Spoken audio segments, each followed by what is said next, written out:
नमस्कार दोस्तों, study IQ में आपका स्वागत है। आज हम डिस्कस करेंगे हरियाणा करंट अफेयर्स में जून मंथ के थर्ड पार्ट के करंट अफेयर्स। इसमें हम मेजरली थर्ड वीक कवर करने वाले हैं, यानी 15th ऑफ जून से 21st ऑफ जून तक के करंट अफेयर्स, राइट। और इस टाइमलाइन में जो सबसे इंपॉर्टेंट डेट है वो है 17th जून, और 17th जून को सेलिब्रेट किया जाता है world day to combat desertification and drought. ये जो दिन है ये सेलिब्रेट किया जाता है सिंस 1995।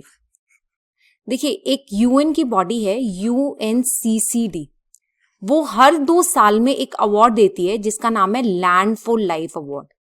और आपको मुझे कमेंट बॉक्स में बताना है कि इस साल 2021 का जो लैंड फॉर लाइफ अवार्ड है ना, वो एक इंडियन को मिला है, और वो इंडियन कौन है ये आप मुझे कमेंट बॉक्स में बताएंगे, राइट। चलिए अब शुरुआत करते हैं हरियाणा करंट अफेयर से।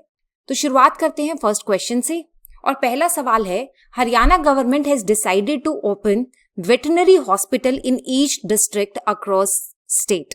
देखिए, हाल में ही हरियाणा गवर्नमेंट ने ये डिसाइड किया है कि हर डिस्ट्रिक्ट में वेटरनरी हॉस्पिटल्स खोले जाएंगे। वेटरनरी हॉस्पिटल्स यानी वो हॉस्पिटल्स जो स्पेसिफिकली एनिमल्स के लिए होते हैं, राइट। आपको बताना है कि हर डिस्ट्रिक्ट में कितने वेटरनरी हॉस्पिटल्स खुले जाएंगे या खोले जाएंगे।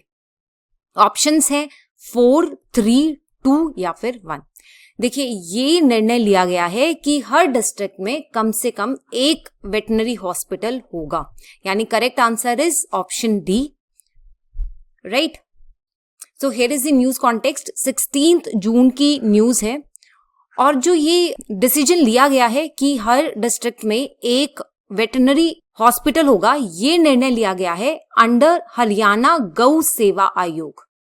और इस आयोग के अंतर्गत यह निर्णय लिया गया है कि हर वेटरनरी हॉस्पिटल में कम से कम 50 गायें रखने का प्रावधान होना चाहिए, राइट। पहली बात तो हर डिस्ट्रिक्ट में एक वेटरनरी हॉस्पिटल होना चाहिए, और उस वेटरनरी हॉस्पिटल की जो कैपेसिटी है वो इतनी होनी चाहिए कि वो कैंपस में कम से कम 50 काउस को रख सके, राइट। तो this is all about veterinary hospital in Haryana, right. देखिए, ये है dedicated medical arrangement should be made for the treatment of cows in at least 1 veterinary hospital at district level, right. Coming to the next question, और अगला सवाल है कि हरियाणा गौ सेवा आयोग जिसकी अभी अभी हमने बात की, उसके चेयरपर्सन कौन है।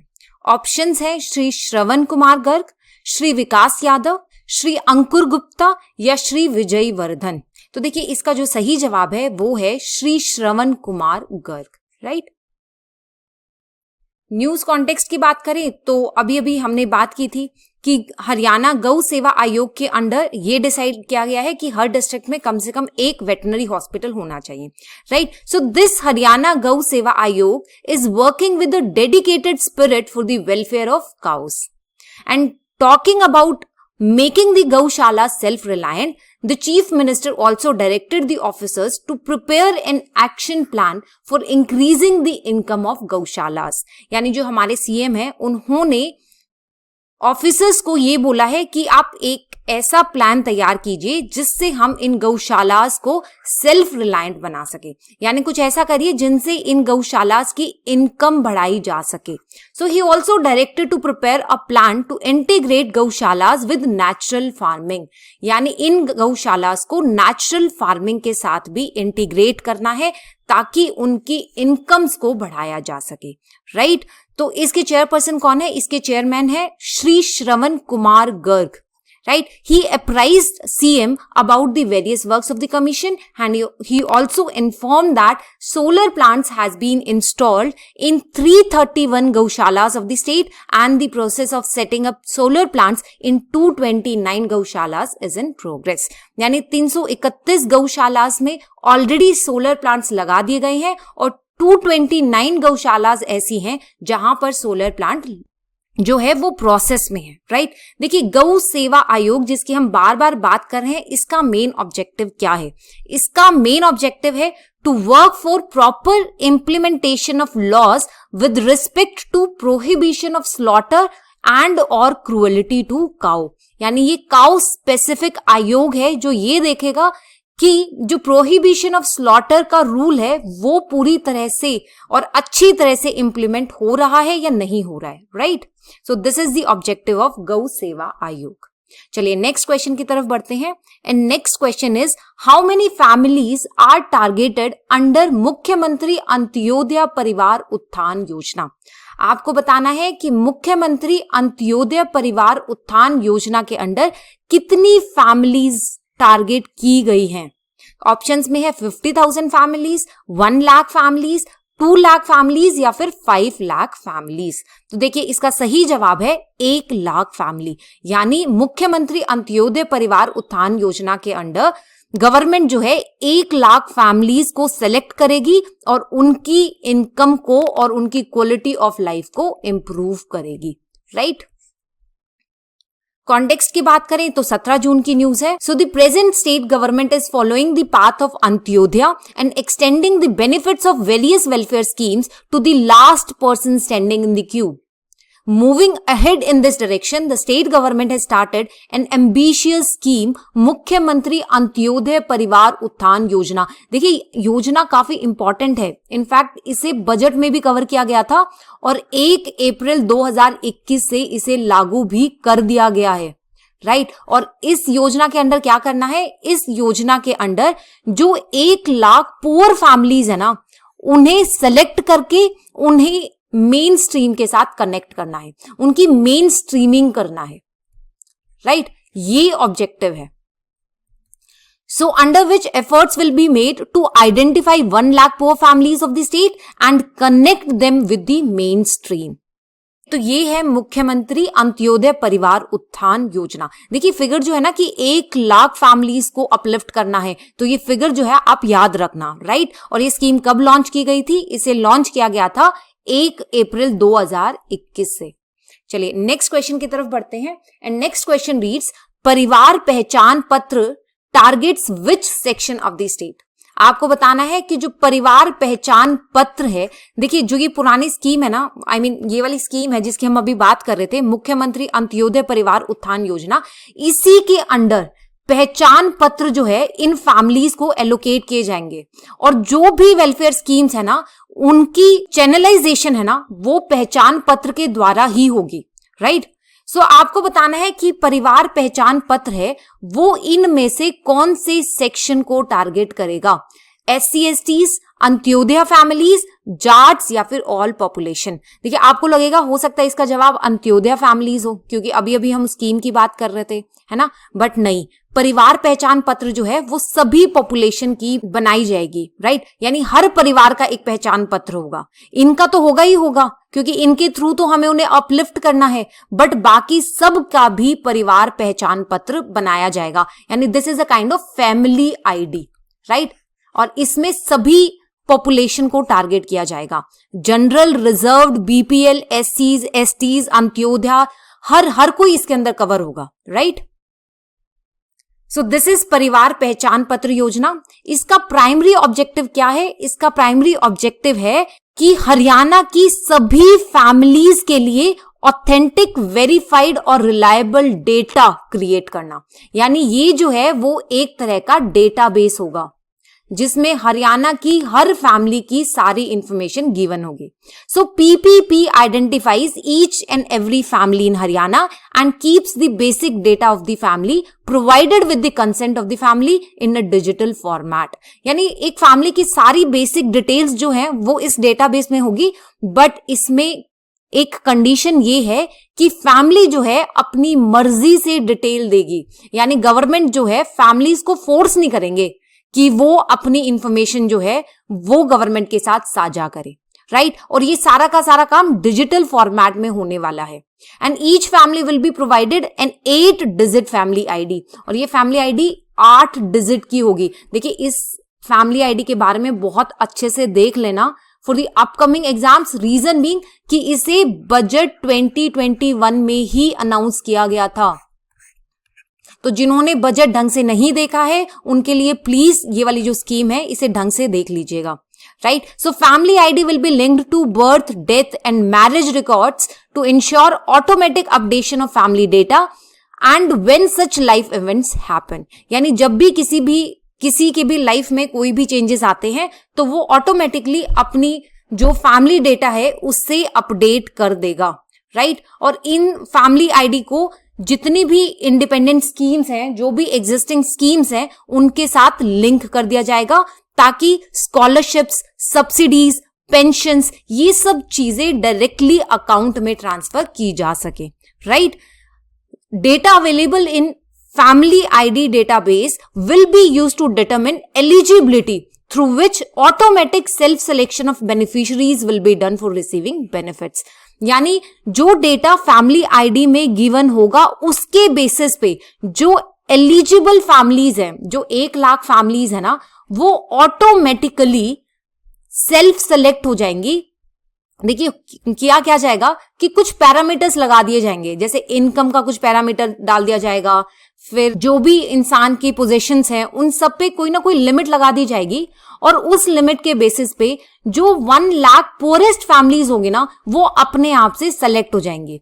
और एक बार जब वो सेलेक्ट हो जाएंगी तो फिर उसके बाद जो हमारी गवर्नमेंट है ना उन पे वर्क करना शुरू कर देगी, राइट? तो ये है परिवार पहचान पत्र योजना। तो चलिए नेक्स्ट क्वेश्चन की तरफ बढ़ते हैं। Next question reads, how much financial assistance would be provided under Dr. B.R. Ambedkar आवास नवीनीकरण योजना? आपको बताना है कि जो डॉक्टर B.R. अम्बेडकर आवास नवीनीकरण योजना है उसके अंतर्गत कितना फाइनेंशियल असिस्टेंस प्रोवाइड किया जाएगा। ऑप्शंस में है 50,000, 60,000, 80,000 या फिर 1 लाख। तो देखिए इसका जो सही जवाब है वो है ऑप्शन सी, यानी 80,000 रुपए। ये जो है अगर कोई अपने घर को रेनोवेट करवाना चाहता है, specially of SC and ST section, उन्हें अपने घर की मरम्मत के लिए, नवीनीकरण के लिए 80,000 रुपीज एलोकेट किए जाएंगे, right? So this is Dr. B.R. Ambedkar Awas Navnikaran Yojana and the main purpose of this scheme is to provide grant for the repair of house to SC, ST, VJ families living under below poverty line whose house needs repair। यानी जिसके भी घर को repair की जरूरत है और वो बिलो पॉवर्टी लाइन में SC, ST या VJ फैमिली से बिलोंग करता है, उन्हें पहले 50,000 रुपए दिए जाते थे और अब जो है 50,000 से बढ़ाकर उन्हें 80,000 रुपए दिए जाएंगे ताकि वो अपने घर को रिपेयर कर सके, right? So an amount of 50 rupees is provided for this purpose, but अब इसे बढ़ाकर 80,000 रुपए कर दिया गया है। हालांकि अभी हरियाणा गवर्नमेंट ने यह भी बोला है कि इस योजना के अंडर सिर्फ इन्हीं फैमिलीज को नहीं बल्कि बिलो पॉवर्टी लाइन कोई भी इंसान जो है वो इस स्कीम के अंडर इन बेनिफिट्स को अवेल कर सकता है। So the BPL families belonging to any category will be able to avail the benefits of doctor B.R. Ambedkar Awas Navinikaran योजना, राइट? सो नेक्स्ट क्वेश्चन जो है वो इसी योजना के अंडर ही था, बट इसको मैंने अलग से फ्रेम कर दिया ताकि मैं इसका जो पर्पस है वो आपको समझा सकूं, राइट? आपको बताना है कि हरियाणा में एससीज को कितना लीगल असिस्टेंस दिया जाता है, यानी अगर वो किसी लीगल टसल में फंस जाते हैं तो गवर्नमेंट उन्हें असिस्टेंस प्रोवाइड करती है। आपको बताना है कि कितने रुपए की सहायता गवर्नमेंट के द्वारा एससीज को प्रोवाइड किया जाता है ताकि वो अपने आप को लीगली किसी भी कोर्ट में फाइट कर सके। ऑप्शंस में है 11,000, 21,000, 31,000 या फिर 51,000। तो देखिए इसकी जो अमाउंट है ना वो है 21,000। So the correct answer is option B. ये जो अमाउंट थी ये पहले थी 11,000 और अब इसे बढ़ाकर कर दिया गया है ₹21,000, right? So Haryana CM said that households with the total income of rupees 1.8 lakh will be included in BPL category from April 2021। यानी अप्रैल 2021 से जिस भी घर की एनुअल इनकम रुपीज 1.8 लाख से कम है वो सारी फैमिलीज जो है वो BPL में काउंट की जाएंगी, राइट? और सीएम ने यह भी अनाउंस किया कि जो डॉक्टर BR अंबेडकर आवास नवीनीकरण योजना है उसके बेनिफिट्स अब सारी बीपीएल फैमिलीज अवेल कर सकती हैं। अब ये कैटेगरी स्पेसिफिक योजना नहीं रही, बल्कि जो भी बीपीएल फैमिली में फॉल करता है वो सारे बेनिफिट्स अवेल कर सकता है, राइट। इसके साथ साथ the Haryana government has also increased the legal assistance given to SCs under SC/ST Prevention of Atrocities Act in the case of harassment from rupees 11,000 to 21,000। यानी हरियाणा सरकार ने जो शेड्यूल्ड कास्ट है उनकी लीगल असिस्टेंस को बढ़ाकर 11,000 से 21,000 कर दिया under SC/ST Prevention of Atrocities Act, right. और देखिए ये जो स्कीम है ना SC/ST prevention of atrocities act, ये बेसिकली स्कीम जो है इसकी जो फंडिंग अरेंजमेंट है ना वो इस ढंग से है कि गवर्नमेंट ऑफ इंडिया इसका 50% देगी और बचा हुआ 50% जो है उसे बेयर करेगी state government, right? So this is 50-50 sharing basis scheme of government of India and state government, right? And it provides legal aid to the member of scheduled caste and विमुक्त जातीस। ये शेड्यूल्ड कास्ट को भी legal aid provide करती है और इसके साथ साथ जो विमुक्त जातीज है उन्हें भी ये लीगल एड प्रोवाइड करती है, राइट। तो चलिए नेक्स्ट क्वेश्चन की तरफ बढ़ते हैं। And next question reads, how much incentive will be provided to farmers cultivating pulses and oil seeds in place of millets.